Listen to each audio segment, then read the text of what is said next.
ಅಂದ್ರೆ ಆ ಮಟ್ಟದಲ್ಲಿ ಹೇಳ್ತಾ ಇದ್ವಿ ಸೋಲು ನಿಮ್ಗೆ ವೈರಾಗ್ಯ ಹೆಚ್ಚಿದೆಯಾ ಇಲ್ಲ ಅಂತಂದ್ರೆ ಇಲ್ಲ ರಾಜಕಾರಣದಲ್ಲಿ ಏನಾದ್ರು ಸಾಧಿಸಬೇಕು ಅನ್ನೋಂಥ ಹುಮ್ಮಸ್ಸಿನ ಹೆಚ್ಚಿದೆ? ನನಗೆ ರಾಜಕಾರಣನೇ ಆಸಕ್ತಿ ಇಲ್ಲ. ನಾನು ಅಭಿವೃದ್ಧಿಯ ಪಥದತ್ರ ಗುರಿಯಲ್ಲಿಟ್ಕೊಂಡು ಕೆಲಸ ಮಾಡಿದ್ರು. ಆದರೆ ಜನ ಅಭಿವೃದ್ಧಿಗೆ ವಿರುದ್ಧವಾಗಿ ಮತ ಹಾಕಿದ್ದಾರೆ. ಸೊ ಆದರೆ ಕೊಟ್ಟ ಮಾತಿನಿಂದ ನಾನು ಹಿಂದೆ ಸರಿಯಕ್ಕೆ ಹೋಗೋದಿಲ್ಲ. ಇವತ್ತು ರಾಜ್ಯದಲ್ಲಿ ಸಿದ್ದರಾಮಯ್ಯನವ್ರ ನೇತೃತ್ವದ ಕಾಂಗ್ರೆಸ್ ಸರ್ಕಾರ, ಡಿ ಕೆ ಶಿವಕುಮಾರ್ ಅವರ ನೇತೃತ್ವದ ಕಾಂಗ್ರೆಸ್ ಸರ್ಕಾರ ಇದೆ. ರಾಮನಗರದಲ್ಲಿ ಕಾಂಗ್ರೆಸ್ ಶಾಸಕರಿದ್ದಾರೆ, ಕನಕಪುರದಲ್ಲಿ ಕಾಂಗ್ರೆಸ್ ಶಾಸಕರಿದ್ದಾರೆ, ಮಾಗಡಿನಲ್ಲಿ ಕಾಂಗ್ರೆಸ್ ಶಾಸಕರಿದ್ದಾರೆ. ಸೊ ಈ ಮೂರು ಕಡೆ ನಮಗೆ ಸಹಕಾರ, ಅವರು ನನ್ನ ಹತ್ರ ಸಹಕಾರ, ಪ್ರೋತ್ಸಾಹ, ಸಲಹೆಗಳು ಕೇಳಿದ್ರೆ ಖಂಡಿತ ಅವ್ರ ಜೊತೆ ಕೈ ಜೋಡಿಸಿ ಒಬ್ಬ ಕಾರ್ಯಕರ್ತನಾಗಿ ಕೆಲಸ ಮಾಡ್ತೀವಿ. ಸರ್, ಬೇರೆ ಗ್ಯಾರಂಟಿಗಳನ್ನ ಅನುಷ್ಠಾನ ಮಾಡೋದು ಬೇರೆ ಜಿಲ್ಲೆಗಳು ಬಳಸ್ಕೊಂಡ್ರೆ ರಾಮನಗರದಲ್ಲಿ ಹೆಚ್ಚು ಒತ್ತು ಕೊಟ್ಟು ಅದನ್ನು ಅನುಷ್ಠಾನಕ್ಕೆ ತಂದಿರ್ತೇವೆ. ಮಹಿಳೆಯರು ಕೂಡ ಅದನ್ನು ಕೈ ಹಿಡಿದಿದ್ರು ಸರ್. ಇಡೀ ರಾಜ್ಯದಲ್ಲಿ ಅತಿ ಹೆಚ್ಚು ಫಲಾನುಭವಿಗಳನ್ನು ಶೇಕಡಾವಾರು ಪಡೆದಿರ್ತಕ್ಕಂಥ ಜಿಲ್ಲೆ.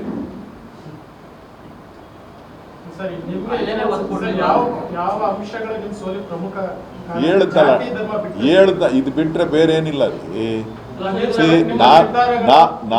ನಾನು ನಿರೀಕ್ಷೆ ಮಾಡಿರಲಿಲ್ಲ ಏನನ್ನ ರಾಜಕಾರಣದಲ್ಲಿ ಜಾತಿ ಇಷ್ಟೊಂದು ಪ್ರಮುಖ ಆಗ್ತದೆ ಅಂತೇಳಿ. ನಾನು ಯಾವತ್ತೂ ಕೂಡ ಜಾತಿಯ ದೃಷ್ಟಿನಲ್ಲಿ ರಾಜಕಾರಣವನ್ನು ಮಾಡಿದವನಲ್ಲ. ನಾನು ಯಾವತ್ತೂ ಕೂಡ ಧರ್ಮದ ವಿಚಾರದಲ್ಲಿ ರಾಜಕಾರಣವನ್ನು ಮಾಡಿದವನಲ್ಲ.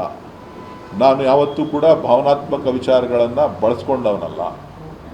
ನಾನು ಪ್ರತಿಯೊಬ್ಬ ಜನರ ವೈಯಕ್ತಿಕ ಕಷ್ಟ ಸುಖಗಳನ್ನು, ಅವರ ನೋವು ನಲಿವುಗಳನ್ನು, ಈ ಜಿಲ್ಲೆಯ ರೈತರ ಸಮಸ್ಯೆಗಳನ್ನು, ಈ ಜಿಲ್ಲೆಯ ನೀರಾವರಿ ಸಮಸ್ಯೆಗಳನ್ನು, ಈ ಜಿಲ್ಲೆಯ ಅಭಿವೃದ್ಧಿ ಕೆಲಸಗಳನ್ನು, ಈ ಕ್ಷೇತ್ರದ ಶಿಕ್ಷಣದಲ್ಲಿ, ಆರೋಗ್ಯ ಕ್ಷೇತ್ರದಲ್ಲಿ ಒಂದು ಬದಲಾವಣೆಯನ್ನು,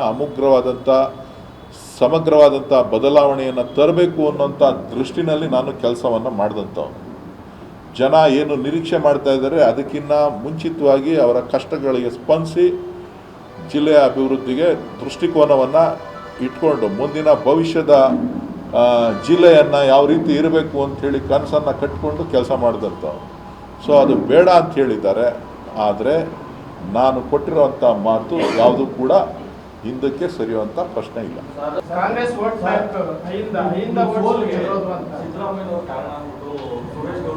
ವಿರೋಧ ಪಕ್ಷದವರು ಕೆಲವರು ಅವರವರಿಷ್ಟಕ್ಕೆ ಏನೇನು ಬೇಕೋ ಹೇಳ್ತಾ ಇರ್ತಾರೆ. ಅದನ್ನೆಲ್ಲ ವ್ಯಾಖ್ಯಾನ ಮಾಡೋದ್ರಲ್ಲಿ ಅರ್ಥ ಇಲ್ಲ. ನನ್ನ ಸೋಲಿಗೆ ನಾನು ಕಾರಣನೇ ಹೊರತು ಬೇರೆಯವ್ರು ಯಾರೂ ಕಾರಣ ಅಲ್ಲ. ನಾನು ಸ್ವಲ್ಪ ಹೇಳ್ತೀನಿ ಕೇಳಿಲಿ, ನಿಮಗೆಲ್ಲ ಗೊತ್ತಿದೆ ನಾನು ನನ್ನ ಹೆಸರಿನಲ್ಲಿ ಮತ ಕೇಳಿದಂಥವು.